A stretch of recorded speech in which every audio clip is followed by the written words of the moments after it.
Plamondon, il est directeur général de la Fédération québécoise de tennis de table. Bonjour, M. Plamondon. Bonjour. Et bienvenue aux Jeux du Québec. Vous amenez beaucoup d'athlètes ici aux Jeux du Québec. On sait que c'est un sport tellement populaire, le tennis de table. 120, 125 athlètes et toutes les régions, les 18 régions sont présentes. Ça, c'est pas si fréquent que, justement, toutes les régions soient représentées dans un sport. C'est donc un signe d'accessibilité, mais aussi, j'imagine, de bonne organisation un petit peu partout à l'échelle du Québec en ce qui a trait au tennis de table. Oui, nous avons 85 clubs répartis dans toutes les régions du Québec. C'est une de nos forces, c'est qu'on est présent partout. Alors, quelles sont les catégories qui sont représentées ici aux Jeux du Québec? Quelle est la formule de la compétition? Il y a une formule de compétition individuelle qui est déjà terminée actuellement. 8 épreuves individuelles chez les 10 ans, 12 ans, 14 ans et 16 ans, garçons et filles.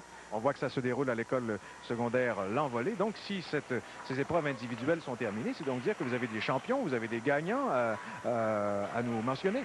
Oui, les athlètes, les très jeunes athlètes qui se sont davantage signalés. D'abord, Nancy Paulin de l'Estrie, qui a complètement dominé la catégorie filles 10 ans.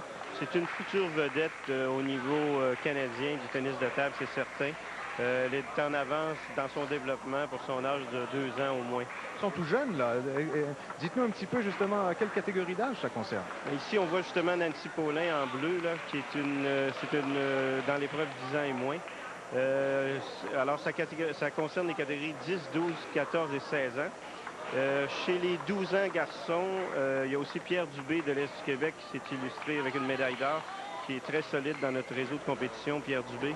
Et chez les 10 ans garçons, Richelieu-Yamaska, il y a le jeune Sylvain Gadebois qui s'est illustré, qui est de la région Haute-Est. Est-ce que c'est difficile de faire les sélections régionales, comme il y a beaucoup de gens qui s'adonnent au tennis de table et qui peuvent prétendre justement se glisser dans une équipe, dans une représentation d'une région? Ce sont ceux qui sont habitués à notre réseau de compétition d'Excellence Transactions là, qui sont le plus susceptibles de se classer pour les finales régionales, ceux qui sont vraiment habitués à la compétition. Au niveau des régions, bien, il y a 5 régions qui se font une lutte incroyable. Là. Il y a 5 points d'écart entre 8 points d'écart entre les 5 premières régions. Centre du Québec, Montréal-Concordia, Richelieu-Yamaska, Estrie et Est du Québec. C'est une lutte à finir. N'importe quelle de ces régions-là pourrait dominer le classement final. Est-ce que la saison achève au moment où on arrive aux Jeux du Québec? Est-ce que c'est un petit peu un des temps forts de la saison?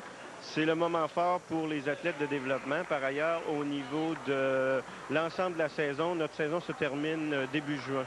Alors, Jacques, voyons le tableau provisoire, je le rappelle, en ce qui a trait au tennis de table. L'Estrie qui domine devant le centre du Québec, Montréal en 3e place, vous le dites, rien n'est joué. Ensuite, Richelieu-Yamaska, Est du Québec, Québec et Lanaudière. Alors, merci à vous, M. Plamondon, merci à Claude Béhet également du judo. Nous allons